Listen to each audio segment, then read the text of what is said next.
आज हमें स्टार्ट करना है chemical properties of haloalkanes. Last class में हमने स्टीरियोकेमिस्ट्री डिस्कस किया था, जो इस चैप्टर में नीडेड थी उतनी बातें हमने की थी।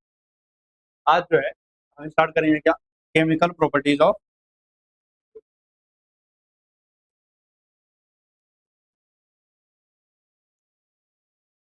केमिकल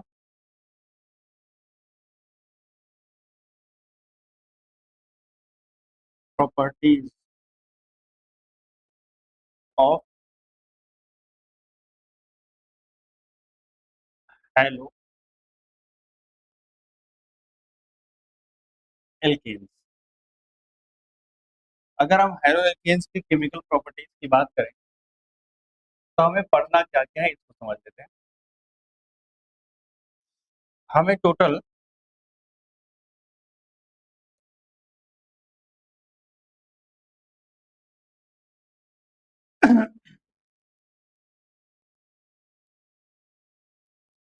3 प्रॉपर्टीज पढ़नी है। पहली प्रॉपर्टी है nucleophilic substitution reaction. Nucleophilic substitution reaction. दूसरा पढ़ना है elimination reaction.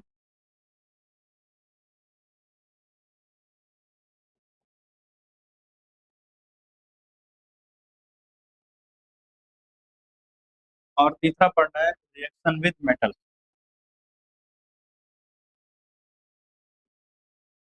Reaction with metal, मतलब हमें ये 3 चीजें केमिकल प्रॉपर्टीज में पढ़नी है। आज की क्लास का जो हमारा टारगेट होगा वो स्टार्ट करेंगे हम न्यूक्लियोफिलिक सब्स्टिट्यूशन रिएक्शन से। छोटे से पहले थोड़ा सा समझेंगे कि न्यूक्लियोफाइल होते क्या हैं। ठीक, तो अगर हम बात करें तो हमारा जो पहला टॉपिक है आज का केमिकल प्रॉपर्टीज के अंदर वो क्या है, न्यूक्लियोफिलिक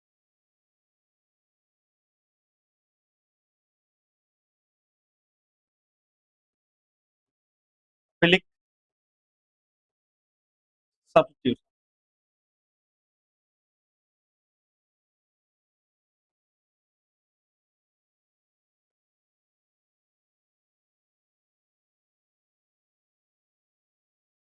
और अगर हम इसमें बात करें कि न्यूक्लियोफाइल क्या होता है, वैसे तो मैं पहले एक छोटी सी बात आपको बता दूं, बिल्कुल सिंपल थी, क्या हो। अगर मैं बात करूं बच्चे न्यूक्लियोफिलिक सब्स्टिट्यूशन रिएक्शन के अंदर, यहाँ बड़ा सिंपल सा एक फंडा चलने वाला है। ये है मेरे पास हेलो एल्केन और एक्स, क्या है,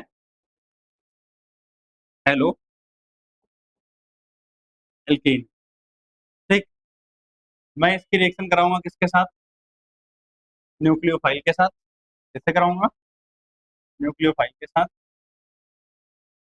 और यहाँ सब्स्टिट्यूशन हो जाएगा और यहाँ आके न्यूक्लियोफाइल लग जाएगा और प्लस एक्स माइनस क्या हो जाएगा, बार। यही प्रोसेस चलने वाली है पूरे इस चैप्टर के अंदर, इस टॉपिक के अंदर पूरे, ठीक है ना। तो अगर हम बात करें तो ये जो रिएक्शन है ये क्या है, न्यूक्लियोफिलिक सब्स्टिट्यूशन रिएक्शन है। और इसमें होने वाला क्या है, एक न्यूक्लियोफाइल दूसरे न्यूक्लियोफाइल को अपनी जगह से हटा के क्या कर देगा, उसकी जगह खुद ले लेगा। अब सर क्वेश्चन ये आता है कि न्यूक्लियोफिलिक सब्स्टिट्यूशन मतलब एक न्यूक्लियोफाइल दूसरे न्यूक्लियोफाइल को रिप्लेस करेगा। तो पहले न्यूक्लियोफाइल क्या होते हैं आइडेंटिफाई कैसे करेंगे। तो बेसिक सा आइडिया आपको दिया जा रहा है कि न्यूक्लियोफाइल क्या होता है। अगर हम बात करें न्यूक्लियोफाइल में तो दो शब्द मिलेगा, एक होता है न्यूक्लियो और एक क्या है, फाइल। न्यूक्लियो मतलब न्यूक्लियस, और न्यूक्लियस में कौन सा चार्ज होता है, पॉजिटिव चार्ज। तो मतलब हुआ पॉजिटिव चार्ज। और फाइल का मतलब होता है लवर, या जिसकी तरफ ये अट्रैक्टेड हो उसे हम क्या बोलते हैं, फाइल बोलते हैं। तो न्यूक्लियो फाइल इसका मतलब सिंपल शब्दों में हम बोल सकते हैं पॉजिटिव चार्ज। अच्छा आप बताओ, जिनको पॉजिटिव चार्ज पसंद होगा उन पे खुद भी कैसा चार्ज होना चाहिए? Negative charge. या तो नेगेटिव चार्ज हो, या उनके पास लोन पेयर वगैरह हो, मतलब किसी तरीके से इलेक्ट्रॉन इनके पास एक्स्ट्रा होने चाहिए। अगर इलेक्ट्रॉन एक्स्ट्रा होंगे तभी इनको पॉजिटिव चार्ज की तरफ जाना पड़ेगा या अट्रैक्ट होंगे, ठीक है ना। तो अगर हम बात करें, तो जनरली न्यूक्लियोफाइल कैसे होते हैं? आइदर नेगेटिवली चार्ज, यानी या तो कैसे होंगे? नेगेटिवली चार्ज होंगे, और हैविंग लोन पेयर। या तो इनके पास क्या होगा? लोन पेयर होगा। तो ये कैसे काम करेंगे? न्यूक्लियोफाइल की तरह काम करेंगे। जैसे एग्जांपल के लिए न्यूक्लियोफाइल की अगर बात करूं, जैसे OH माइनस न्यूक्लियोफाइल है, CN माइनस न्यूक्लियोफाइल है, X माइनस न्यूक्लियोफाइल है। H2O की बात करूं तो ऑक्सीजन पे लोन पेयर होते हैं ना, तो ये भी क्या है? न्यूक्लियोफाइल की तरह काम करेगा। NH3 नाइट्रोजन पे लोन पेयर होते हैं, ये भी कैसे काम करेगा? न्यूक्लियोफाइल की तरह काम करेगा। मतलब जिनके पास आइदर नेगेटिव चार्ज हो या लोन पेयर हो, वो सब कैसे काम करेंगे? As a nucleophile. तो अगर आप देख रहे हो, तो जब आपको ये पता चल गया कि एक्स खुद ही न्यूक्लियोफाइल है, तो मतलब एक न्यूक्लियोफाइल को दूसरा न्यूक्लियोफाइल सब्स्टिट्यूट तो कर रहा है, यानी एक्स को रिमूव किया जा रहा है और उसकी जगह पे लाके दूसरा न्यूक्लियोफाइल जोड़ रहे हैं। इसलिए इस रिएक्शन का नाम क्या है? Nucleophilic substitution reaction. क्लियर बात यहाँ तक? अब सुना जानते हैं, हमें बहुत सारी न्यूक्लियोफाइल एनसीईआरटी ने खुद दे रखे हैं, तो मैंने थोड़ा सा अपना समय बचाने के लिए ये टेबल एनसीईआरटी से कॉपी पेस्ट कर दिए। यहाँ पर अभी कोई मैकेनिज्म नहीं है, और कोई ये नहीं है कि कैसे हुआ है। जो हमने अभी बेसिक पढ़ा है बस वही तरीका लगाएंगे। सिंपल शब्दों में आपको ये पता है कि जब भी रिएक्शन होगी तो आर एक्स से होगी, और एक्स को हटा के उसकी जगह पे कौन लग जाएगा? न्यूक्लियोफाइल। यानी आर के साथ में किसको जोड़ना है? न्यूक्लियोफाइल। मेरे पास ये बहुत सारे सब्सटेंस है, यानी रिएजेंट है। ये क्या है? रिएजेंट। हमें हर एक रिएजेंट में चेक करना है न्यूक्लियोफाइल कौन है, और उस न्यूक्लियोफाइल को आर के साथ जोड़ देना है, और हमारा क्या बन जाएगा? प्रोडक्ट बन जाएगा, जो कि RNU है। सही बात है, स्टार्टिंग में देखा, और उधर उसका नाम लिखा हुआ है। क्लियर? अब अगर हम देखें तो मेरे पास है NaOH या फिर KOH हो सकता है। NaOH और KOH में आपको ढूंढना है नेगेटिव चार्ज किस पे होगा, तो आपको पता है OH माइनस पे होगा, तो हमारा न्यूक्लियोफाइल कौन होगा? OH minus. अगर हमारा न्यूक्लियोफाइल OH माइनस है, तो R के साथ क्या लगा देना है? OH माइनस लगा देना है, तो क्या बन जाएगा? ROH। यानी क्या बन गया? एल्कोहल। यानी न्यूक्लियोफिलिक सब्स्टिट्यूशन रिएक्शन से अल्कोहल बनाया जा सकता है, जो कि अगले चैप्टर में काम आएगा। अगला देखो, हमारे पास क्या है? Water H2O। H2O में न्यूक्लियोफाइल कौन होता है? H2O ही होता है। क्यों? क्योंकि ऑक्सीजन के पास क्या है? Lone pair. और जब H2O के पास लोन पेयर है, तो क्या बनेगा? प्रोडक्ट ROH बनेगा। क्या बनेगा? ROH बनेगा। वैसे अगर मैं बताऊं आपको, तो चलो, अच्छा एक काम करते हैं, पहले लिख लो प्रोडक्ट, फिर बताता हूँ। इसके बाद अगर हम बात करें NaOR डैश, अगर हम इसमें बात करें तो Na पे प्लस चार्ज आएगा, OR डैश पे माइनस चार्ज आएगा, मतलब R डैश O जो है ये क्या है? न्यूक्लियोफाइल है। अटैच कर दो ROR, इसको बोलते हैं ईथर। क्या बोलते हैं इसको हम? ईथर बोलते हैं। उसका था NaI, तो आपको पता है I माइनस होगा, तो I माइनस क्या कर दो? अटैच कर दो, क्या बन जाएगा? RI, मतलब अल्काइल आयोडाइड बन जाएगा। फिर मेरे पास है NH3। NH3 में NH3 खुद ही न्यूक्लियोफाइल की तरह काम करते हैं। एक चीज मैं आपको बताऊं, जब भी कहीं लोन पेयर वाले आए ना, उनके पास हाइड्रोजन हो, तो एक जुगाड़ है बस, कि एक हाइड्रोजन कम करके अटैच कर देना। कितने हाइड्रोजन कम करके? एक हाइड्रोजन। तो मेरे पास NH3 है, न्यूक्लियोफाइल कौन होगा? NH3 होगा। अटैच जब करूंगा तो एक हाइड्रोजन कम करेंगे, तो भैया एक बॉन्ड बनेगा ना इसके साथ, तो चार तो बना नहीं सकता, एक हाइड्रोजन कम हो जाएगा, क्या बन जाएगा? RNH2। इसको बोलते हैं अमीन। क्या बोलते हैं? अमीन। क्योंकि इसकी डिग्री 1 होती है, इसलिए इसको प्राइमरी अमीन बोलते हैं। तो क्या देखो, R डैश NH2 है, तो ये पूरा R डैश NH2 रहेगा। अब एक हाइड्रोजन कम करोगे तो RNH R डैश हो जाएगा, इसे सेकेंडरी अमीन बोलते हैं। अगर दो बार R आ जाए और NH आ जाए, एक हाइड्रोजन फिर से कम करोगे, RNR डैश NH टर्सरी अमीन। KCN है तो क्या होगा? CN माइनस, तो क्या बन जाएगा? RCN। AgCN है तो याद रखना इंपॉर्टेंट है, ये जो KCN, AgCN, KNO2 और AgNO2, ये मोस्ट इंपॉर्टेंट। ठीक, अगर AgCN है तो कुछ नहीं, उल्टा बनता है, RNC बनता है, आइसोसाइनाइड। और अगर AgNO2 है तो क्या बन जाएगा, AgNO2 के साथ क्या बन जाएगा, RNO2। और अगर KNO2 है तो क्या बन जाएगा, ONO बन जाएगा। इसको क्या बोलते हैं, नाइट्राइल बोलते हैं, और इसको क्या बोलते हैं, नाइट्रो एल्केन बोलते हैं। ठीक, इसके बाद बात करें R-COOAg। अब यार देखो, Ag पे तो प्लस चार्ज, तो बाकी बचा कौन, माइनस चार्ज वाला। इधर वाला ग्रुप R-C-O, तो क्या किया, बस जोड़ दिया R के साथ। फिर नीचे देखो LiAlH4। अगर LiAlH4 की बात करें तो इसमें LiAlH3 और क्या करोगे, H प्लस माइनस चार्ज आएगा। तो H प्लस यहाँ से निकलेगा तो न्यूक्लियोफाइल कौन है, H, और ये जाके जुड़ जाएगा तो क्या बन जाएगा, RH मतलब एल्केन बन जाएगा। और अगर Rm प्लस यानी कोई मेटल हुआ, क्या हुआ, कोई मेटल हुआ, तो मेटल पे अगर पॉजिटिव चार्ज है तो बाकी दूसरा बचा हुआ ग्रुप कैसा होगा, नेगेटिव चार्ज। तो नेगेटिव चार्ज क्या जाएगा, जुड़ जाएगा, तो R के साथ R डैश यानी एल्केन बन गया। तो कहने का मतलब यहाँ बहुत सारी रिएक्शन एक साथ लिखी हुई है। ओवरऑल आपको न्यूक्लियोफाइल लिखे हुए हैं और उन न्यूक्लियोफाइल को ले जाके आपको क्या कर देना है, अटैच कर देना है, आपको क्या मिल जाएगा, प्रोडक्ट मिल जाएगा। ठीक, यहाँ तक बात क्लियर है। ये टेबल अभी आपको बनानी पड़ेगी। तो आगे चलते हैं। सबसे पहले हमारे पास न्यूक्लियोफाइल दो तरीके के होते हैं। कितने तरीके के, दो तरीके के। एक होते हैं मोनोडेंटेट, क्या होते हैं, मोनोडेंटेट, और एक होते हैं एम्बीडेंटेट। मोनोडेंटेट का मतलब होता है have only one donor site. भाई न्यूक्लियोफाइल क्या करता है, अपना इलेक्ट्रॉन देता है जहां जाके वो अटैच होता है। तो मतलब इसके पास केवल एक ही डोनर साइट होगी, इलेक्ट्रॉन ट्रांसफर करने के लिए केवल एक जगह होगी। जैसे अगर हम एग्जांपल की बात करें तो OH माइनस H2O, जैसे OH माइनस में क्या है, ऊपर माइनस चार्ज। और अगर आप H2O की बात करोगे तो H2O में कौन है, ऑक्सीजन। अगर आप देख रहे हो तो डोनर साइट केवल एक ही है। लेकिन जब यहाँ जाते हो एम्बीडेंटेट, एम्बीडेंटेट में ध्यान रखना, have more than one donor site, एक से ज्यादा डोनर साइट होंगे, बट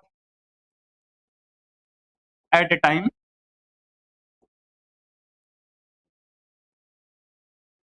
डोनेट बाया ओनली वन साइट। होंगी तो साइट एक से ज्यादा, लेकिन एक समय पे डोनेट कैसे करेगा, सिर्फ एक ही साइट से डोनेट करेगा। ठीक है, एग्जाम्पल के लिए अगर हम बात करें तो हमारे पास है CN माइनस और है NO2 माइनस। ठीक, ये दोनों क्या है, एम्बीडेंटेट न्यूक्लियोफाइल। क्या है, एम्बीडेंटेट न्यूक्लियोफाइल। अब अगर मैं इनकी बात करूं तो जब अगर आप बात करोगे CN की तो CN में दो केस बनेंगे। पहला केस CN माइनस का और दूसरा NC का। अगर मैं CN माइनस की बात करूं तो यहाँ होता है कार्बन डोनर, होता है कौन होता है, कार्बन डोनर। अगर डोनर कार्बन है तो बॉन्ड कौन बनाएगा, कार्बन। तो प्रोडक्ट कौन सा बनेगा, RCN बनेगा, मतलब साइनाइड बनेगा। क्या बनेगा, साइनाइड। लेकिन अगर मान लिया डोनर कौन हुआ, नाइट्रोजन हुआ। अगर कौन हुआ डोनर, नाइट्रोजन, इस केस में क्या बनेगा, नाइट्रोजन डोनर। अगर डोनर नाइट्रोजन हुआ, इस केस में बनेगा RNC, और इसको क्या बोलते हैं, iso cyanide.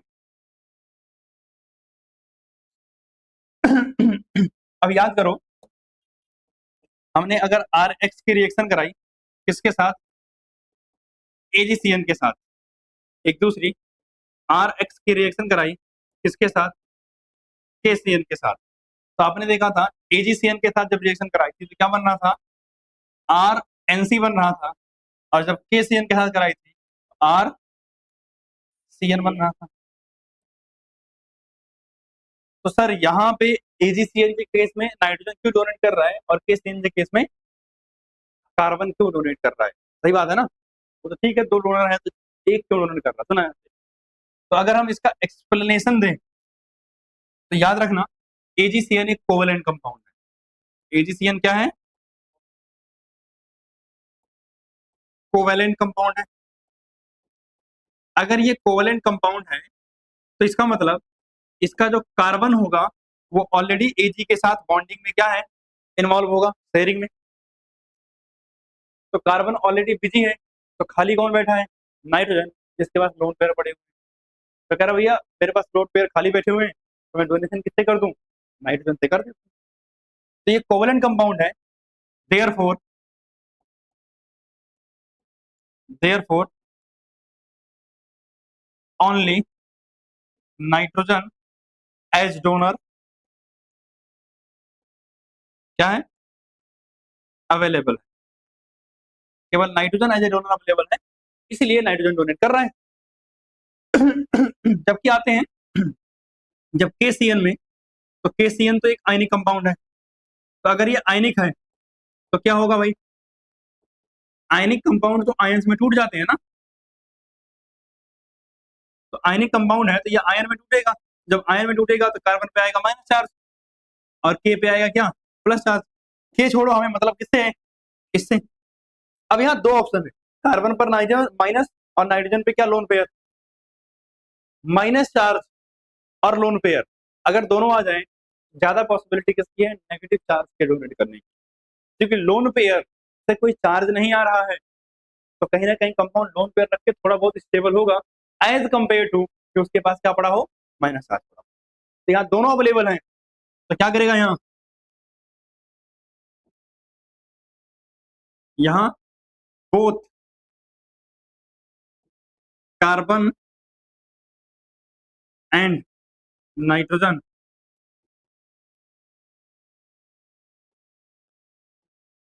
Available for donation.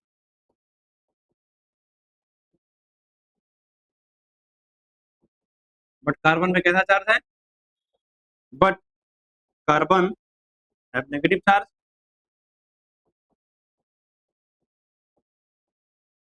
Carbon पे नेगेटिव चार्ज होता है एंड एक्ट एज डोनर, और इसलिए यही डोनर की तरह काम कर रहा होता है।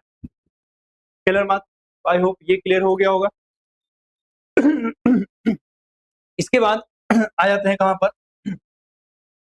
जो हमारे पास अगला केस आता है वो आता है NO2 का। किसका आता है, NO2 का। तो अगर हम NO2 की बात करें तो इसमें भी दो केस आएंगे। एक तो ये वाला NO2 माइनस, और एक क्या मिलेगा, ONO।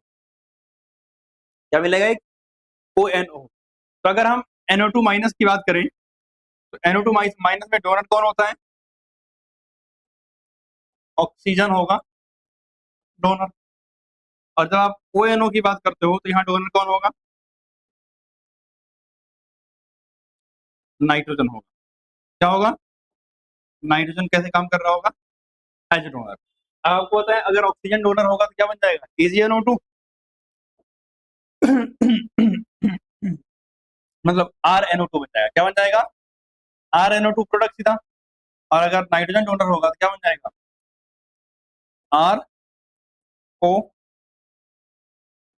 RONO। ठीक। तो अगर हम बात करें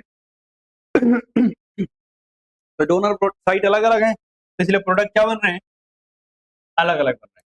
अब यहाँ पर भी वही दो केस है, KCN और मतलब KCN करो, एक है AgNO2 वाला और एक क्या है,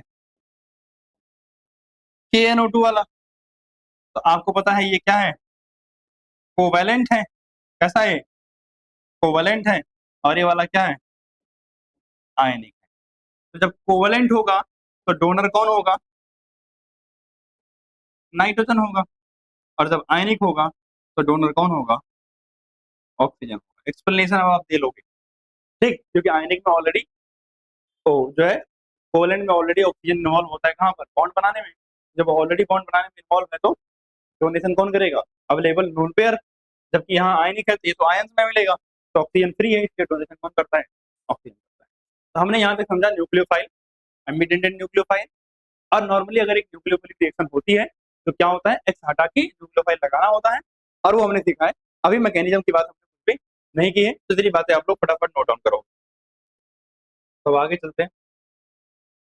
और अब हमारे पास अगर हम बात करें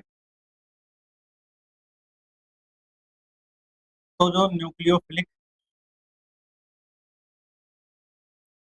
सब्स्टिट्यूशन है,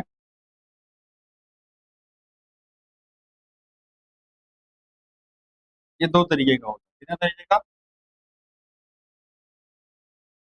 एक होता है SN1 और एक क्या होता है SN2। ठीक, तो हमें एक एक करके इन दोनों की बात करते हैं। SN1 इतना तो लिख ही लो, उसका फिर बात करते हैं। ठीक, ये नोट डाउन कर लो, SN1 एंड SN2, यानी दो टाइप के न्यूक्लियोफिलिक सब्स्टिट्यूशन रिएक्शन होते हैं।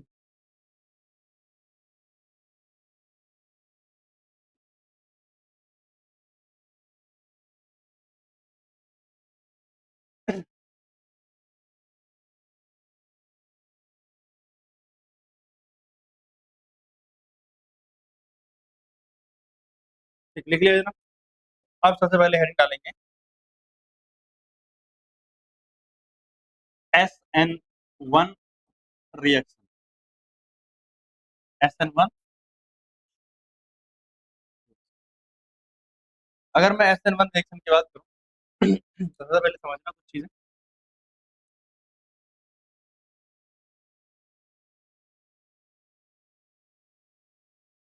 मैं एक एग्जांपल ले रहा हूँ, मेरे पास है CH3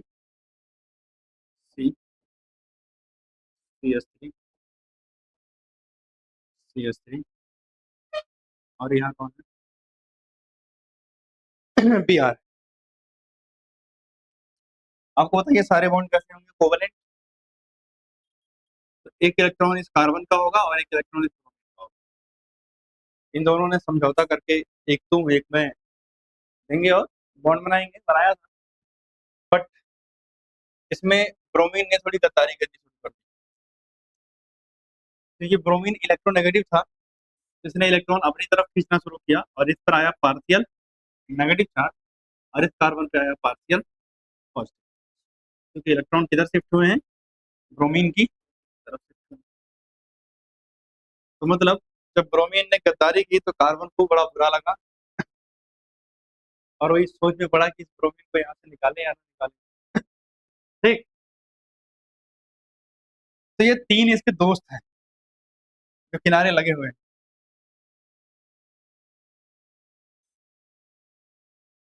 ये तीनों इलेक्ट्रॉन डोनेटिंग ग्रुप, कार्बन के पास इलेक्ट्रॉन की कमी बढ़ रही थी, तो इलेक्ट्रॉन को डोनेट कौन कर रहा है, ये तीनों कर रहे हैं। इन तीनों ने कार्बन को इलेक्ट्रॉन डोनेट कर करके ये भरोसा दिलाया कि भैया ब्रोमीन को बाहर जाने दो, कोई दिक्कत नहीं, हम देख लेंगे। अब इसमें एक और चीज रिस्पॉन्सिबल होती है, ध्यान रखना। कार्बन और ब्रोमीन का बॉन्ड ऑलरेडी क्या था, पोलर हो गया था, यानी ये ब्रेक हो सकता था। इसमें एक और चीज का रोल होता है, वो है सॉल्वेंट। क्या है, सॉल्वेंट। SN1 रिएक्शन के अंदर जो सॉल्वेंट इस्तेमाल होता है वो होता है बच्चे पोलर प्रोटिक सॉल्वेंट, या मैं बड़े सिंपल शब्दों में बोलूं, वाटर। एक पोलर प्रोटिक सॉल्वेंट है। अगर हम बात करें तो वाटर के अंदर अगर आप देखोगे तो इस पे माइनस और इस हाइड्रोजन पे क्या होता है, प्लस होता है। तो कुछ नहीं होता, ये जो ब्रोमीन है ना, ये वाटर जाता है, इसका जो पॉजिटिव वाला हिस्सा है ये इस नेगेटिव वाले हिस्से को क्या कर देता है, अट्रैक्ट करने लगता है, और अट्रैक्ट करके ये बॉन्ड क्या कर देगा, पूरा तोड़ देगा। तो कहने का मतलब इस रिएक्शन में सॉल्वेंट का भी इंपॉर्टेंट रोल है, क्योंकि ब्रोमीन को या मैं बोलूं हैलोजन को एल्केन से अलग करने का काम किसका है? वाटर का ही काम। तो जब आप सॉल्वेंट कैसा लोगे, पोलर प्रोटिक सॉल्वेंट लोगे, यानी वाटर जैसा सॉल्वेंट लोगे, तो होगा क्या, ब्रोमीन यहाँ से निकल जाएगा और कार्बन पे कैसा आएगा, प्लस चार्ज आएगा। कार्बन पे कैसा चार्ज आएगा, प्लस चार्ज। और बनेगा यहाँ क्या, CH3, CH3 और प्लस Br माइनस क्या हो गया, बार। सुना जानते हैं एक्चुअल में पहले तो ये बना, लेकिन कार्बन जब कार्बोकटायन के फॉर्म में बनता है तो अपने आप को रीअरेंज करता है। तो रीअरेंज कैसे करेगा, अभी देखो बॉन्ड एंगल्स अलग हैं, लेकिन जब ये अपने आप को रीअरेंज करेगा तो बॉन्ड एंगल कितने होंगे ये ध्यान से देखना। कार्बन है, नॉर्मली पहले बॉन्ड एंगल कैसा था, अगर हम बात करें टेट्राहेड्रल था तो 109.5 डिग्री का रहा होगा। बट जब कार्बोकटायन अब बन गया है तो एक CH3 यहाँ होगा, एक CH3 यहाँ होगा और एक CH3 यहाँ होगा। मतलब थोड़ा दूर दूर अरेंज रहेंगे और ये क्या जाएंगे, ट्राइगोनल प्लेनर में आ जाएंगे। और यहाँ बॉन्ड एंगल कितना होता है, 120 डिग्री का होता है। तो मतलब अपने आप को कार्बोकटायन बनने के बाद रीअरेंज भी करता है। तो मैं दो अलग अलग स्टेप मैंने दिखा रहा हूँ, मैंने पहले बनाया फिर मैंने चेंज कर दिया, आपको इसके अंदर लग गया कि ठीक हाँ रीअरेंज हो जाएगा। अगर हम बात करें तो ये स्टेप रिवर्सिबल भी होता है और इसको हम बोलते हैं RDS, क्योंकि ये स्टेप कैसा होता है, स्लो होता है। यानी किसी भी प्रोसेस के अंदर जो सबसे स्लो स्टेप होता है वही होता है रेट डिटरमाइनिंग स्टेप, कि रिएक्शन कब खत्म होगी, कितनी देर में होगी। अगर ये स्टेप हो गया तो काम हो जाएगा।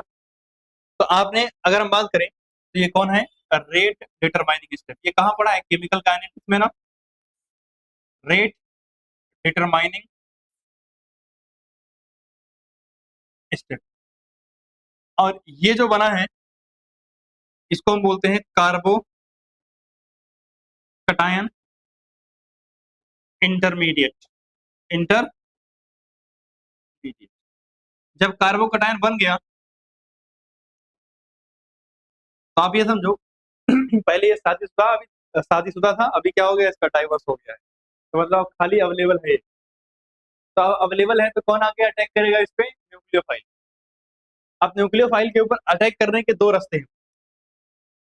कौन कौन से दो रास्ते, इसके लिए इसको थोड़ा सा छोटा कर, थोड़ा सा ऊपर चलो भाई साहब, और तुम थोड़ा,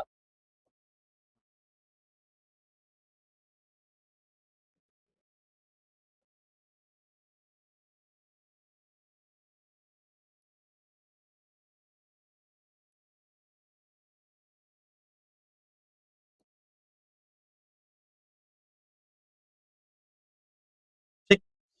अब सुना ध्यान से ये था स्टेप नंबर 1। अब क्या हुआ, मेरे पास कार्बोकटायन है, क्या है मेरे पास, कार्बोकटायन। यहाँ पे मेरे पास है CH3, यहाँ है मेरे पास CH3, यहाँ है मेरे पास CH3। अब इस पे अटैक किसका होगा, न्यूक्लियोफाइल का। अब न्यूक्लियोफाइल आके अटैक यहाँ दो तरीके से कर सकता है, या तो आके इधर से अटैक करे और या तो आके इधर से अटैक करे, मतलब फ्रंट या बैक दोनों साइड से। मतलब ट्राइगोनल प्लेनर आपको पता है कैसे होता है ना एक ही प्लेन पे होगा। अगर तीन प्लेन हो, दे दो, है एक और, ऐसा दिखता है ट्राइगोनल प्लेनर। तो दो साइड कौन थी, एक यहाँ फ्रंट से आके अटैक कर सकता है और एक बैक से आके अटैक कर सकता है। यहाँ फ्रंट एंड बैक मैं बोर्ड के अंदर तो जा नहीं सकता, तो इसलिए ऐसा दिखाना पड़ रहा है। ऐसा है, एक फ्रंट से आके अटैक करेगा, एक बैक साइड से आके अटैक कर सकता है। तो अगर मान लिया अटैक किया फ्रंट से आकर के तो अलग प्रोडक्ट बनेगा, और अगर आके अटैक किया कहाँ से, बैक साइड से, तो क्या बनेगा, अलग प्रोडक्ट बनेगा। तो सुना जानते हैं इधर कार्बन है, CH3, CH3 या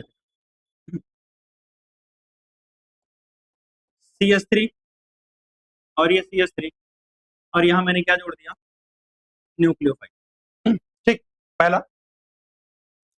दूसरा प्रोडक्ट क्या बन सकता है, यहाँ न्यूक्लियोफाइल लिया, कार्बन के साथ जुड़ा, यहाँ CH3 यहाँ CH3 और यहाँ। अब आप मुझे बताओ, ये जो पहला वाला प्रोडक्ट है क्या एग्जैक्टली सेम है जैसे आपका स्टार्टिंग का प्रोडक्ट था?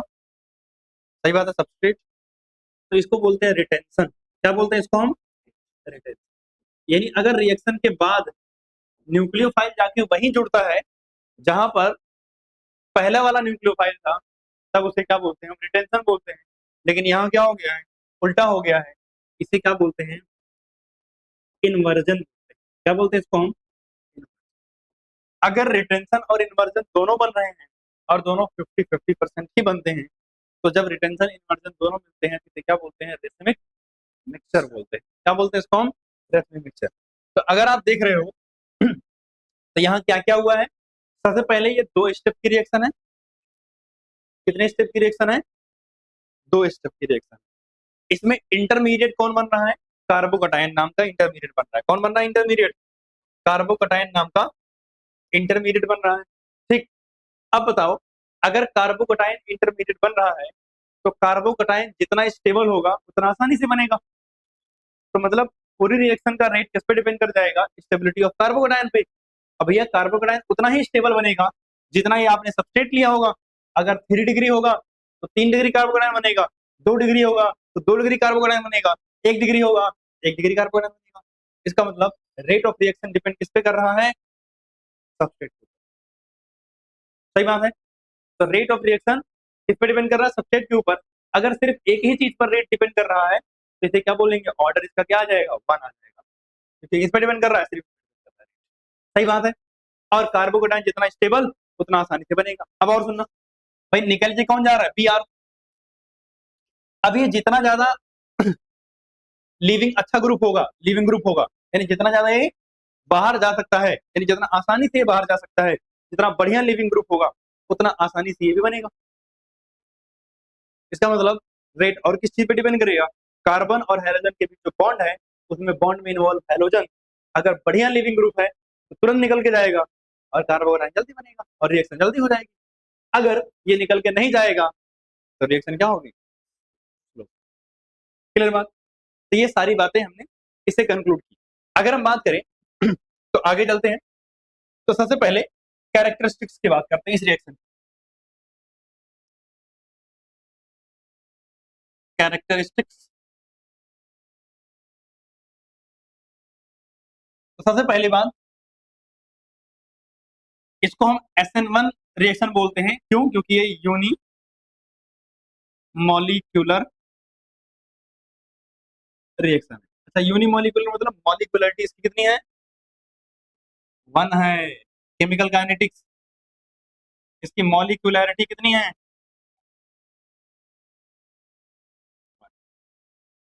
ठीक।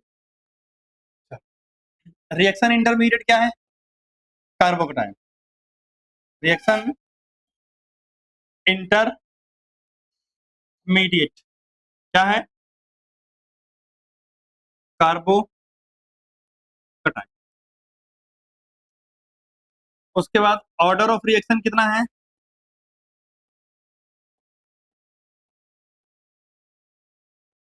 1। उसका स्टेप्स कितने हैं? 2। RDS कौन है? कौन सा step? First step is the rate determining step है। यहाँ मैंने बताया कि सॉल्वेंट चाहिए होता है। सॉल्वेंट का इंपॉर्टेंट रोल होता है क्योंकि सॉल्वेंट हाइड्रोजन को यहाँ से बाहर निकालने में क्या करेगा? हेल्प करेगा। तो सॉल्वेंट जो चाहिए होता है बच्चे, वो कैसा चाहिए होता है? Polar protic solvent. कौन सा सॉल्वेंट? पोलर प्रोटिक, यानी सॉल्वेंट पोलर हो और वो प्रोटॉन डोनर या हाइड्रोजन बॉन्डिंग कर सकता हो। जैसे एग्जांपल के लिए अगर हम बात करें तो वाटर क्या है? एक पोलर प्रोटिक सॉल्वेंट है।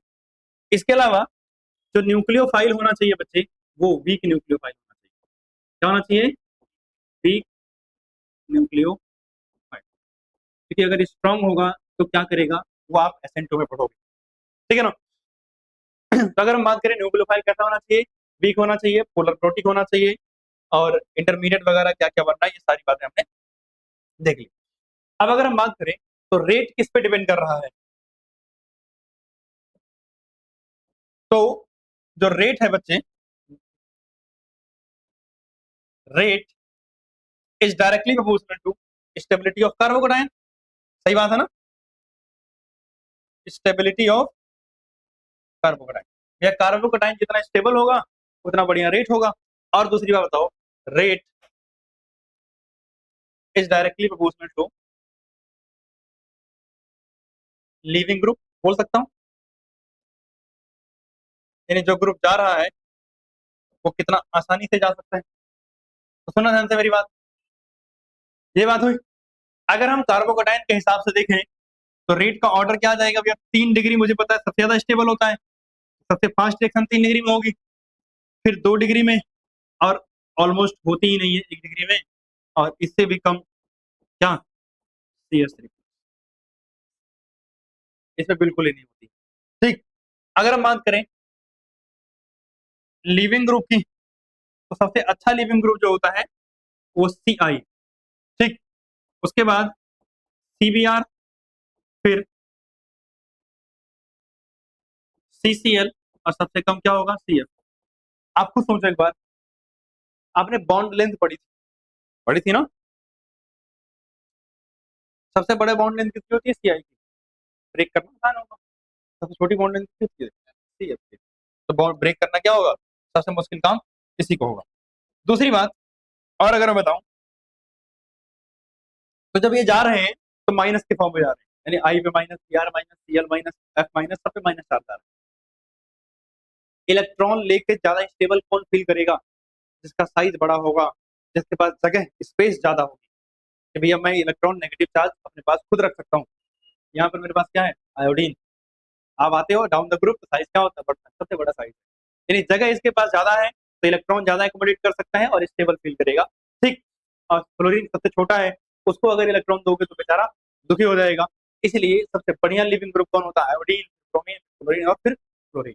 तो मतलब अगर मुझसे कहीं पूछे कि रिएक्शन हो रही है और इन चारों में से कोई हो, तो मैं ऑर्डर बता सकता हूँ किसमें फास्ट होगी, और अगर डिग्री की बेसिस पे बताना हो तो मैं बता सकता हूँ कि किसमें रिएक्शन क्या होगी, फास्ट होगी। क्लियर बात। तो ये सारी बातें थी किसके लिए, SN1 रिएक्शन के लिए। किसके लिए थी, SN1 रिएक्शन के लिए। तो आप इसको नोट डाउन करोगे फटाफट।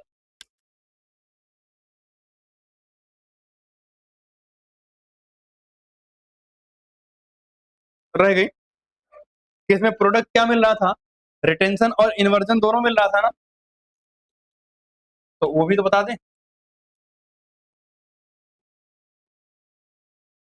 जो प्रोडक्ट होगा वो क्या मिलेगा, रिटेंशन प्लस इन्वर्जन, और इन दोनों को मिला के हम क्या बोलते हैं, रेसमिक मिक्सचर। और आपको पता है रेसमिक मिक्सचर कैसे होते हैं, ऑप्टिकली इनएक्टिव होते हैं। ठीक है, और अगले का नाम है SN2 रिएक्शन। कौन सी रिएक्शन, SN2 रिएक्शन। इस रिएक्शन को समझते हैं क्या होता है, देखना। मेरे पास क्या है, CH3Cl। अगर आप लोगों को दिक्कत ना हो तो मैं इस CH3Cl को ऐसे लिख सकता हूँ, कार्बन, हाइड्रोजन, हाइड्रोजन, हाइड्रोजन, और यहाँ से।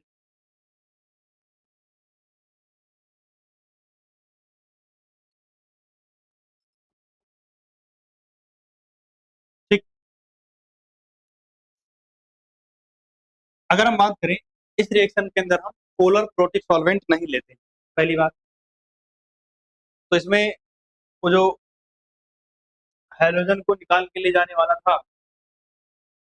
अट्रैक्ट करके, वो तो नहीं है।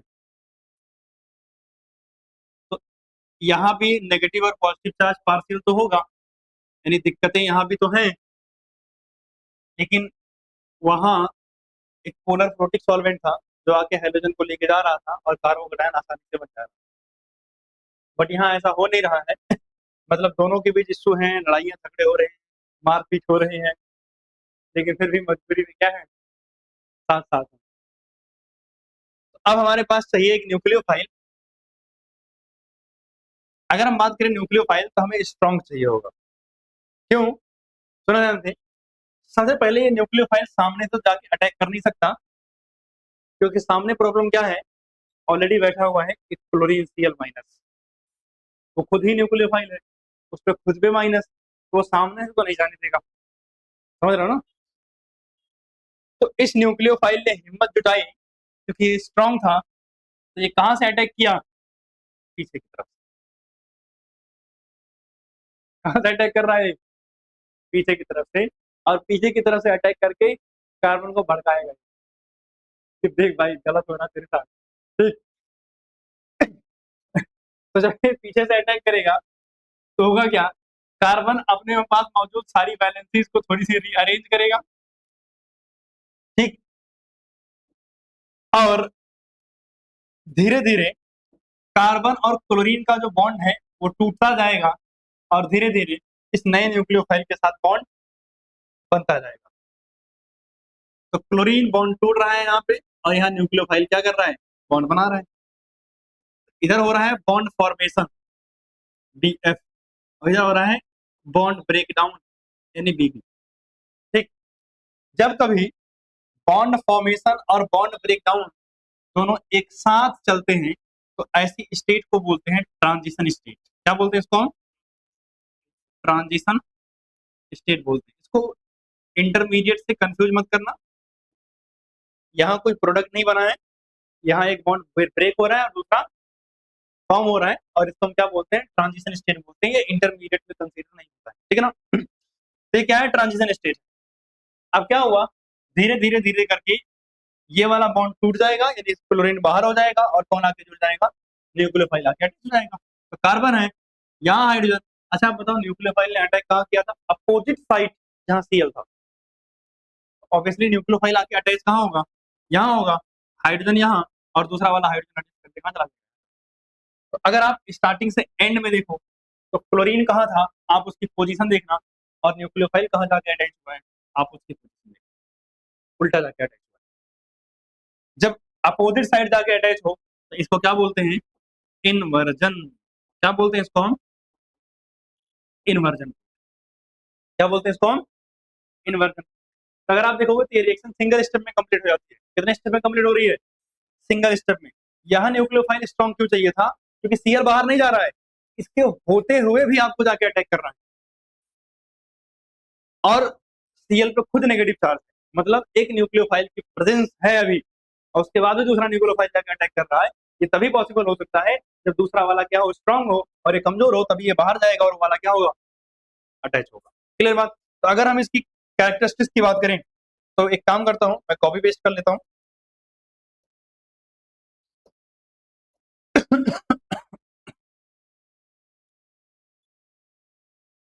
ये क्या, कॉपी, और ये हो गया पेस्ट। अब यहाँ बातों को ध्यान से एक एक करके समझते हैं।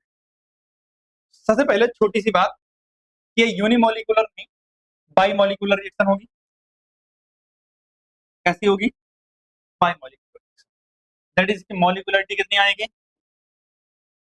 2 आएगी, ठीक है।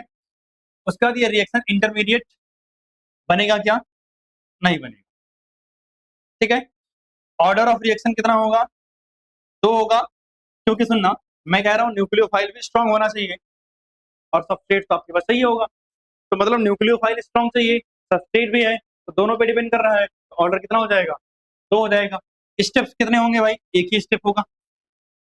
जब एक ही है तो RDS भी वही होगा, और क्या ही होगा उसमें। इसमें सॉल्वेंट पोलर एप्रोटिक चाहिए। कैसा चाहिए, पोलर एप्रोटिक। अब पोलर एप्रोटिक सॉल्वेंट जैसे क्लोरोफॉर्म हो गया, क्या हो गया, क्लोरोफॉर्म वगैरह,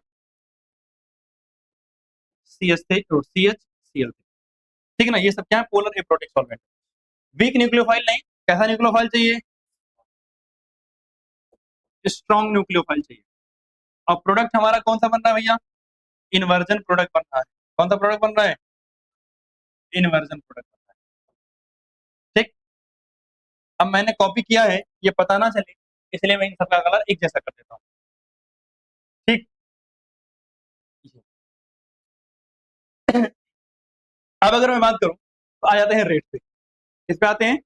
रेट पे।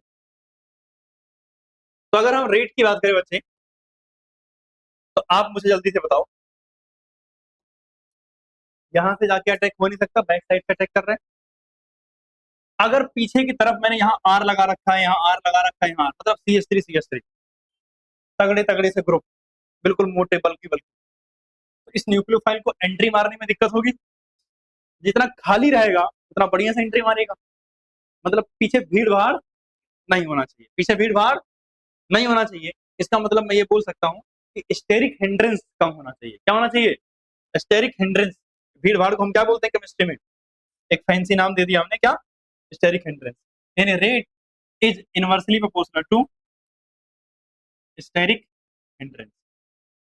जितना कम स्टेरिक हिंड्रेंस उतना ज्यादा रेट। अब बताओ, हिंड्रेंस कम कहाँ होगा?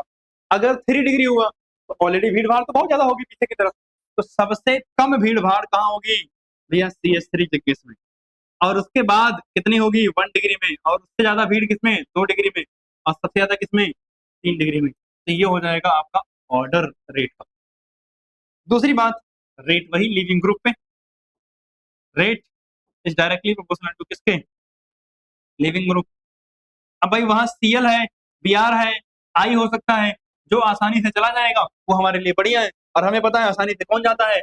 आयोडीन चला जाता है। सही बात है। तो Ci में ज्यादा होगा, फिर क्या आएगा? Cbr आएगा, फिर क्या आएगा? CCl आएगा, और सबसे कम क्या होगा? Cf होगा। तो इस तरीके से हमने बात कर ली किसके बारे में? SN2 रिएक्शन के बारे में। ठीक है, तो फटाफट इसको भी नोट डाउन करोगे। तो बस भाई, आज की क्लास यहीं तक रहेगी, और अगली क्लास में हम पढ़ेंगे कि SN1 SN2 रिएक्शन। जैसे अगर आपने ऑर्डर देखा हो तो 3 डिग्री, 2 डिग्री एंड 1 डिग्री आया था, एक में 1, 2 और 3 आया था। तो कब SN1 होगी, कब SN2 होगी, ये डिसाइड कैसे किया जाएगा, इसके बारे में आपको बताया जाएगा। और हम पढ़ेंगे एलिमिनेशन रिएक्शन और रिएक्शन मेथड, यानी केमिकल प्रॉपर्टी ऑफ हेलोजेन। तो हेलो एल्केन्स खत्म करेंगे अगली क्लास में। ठीक है।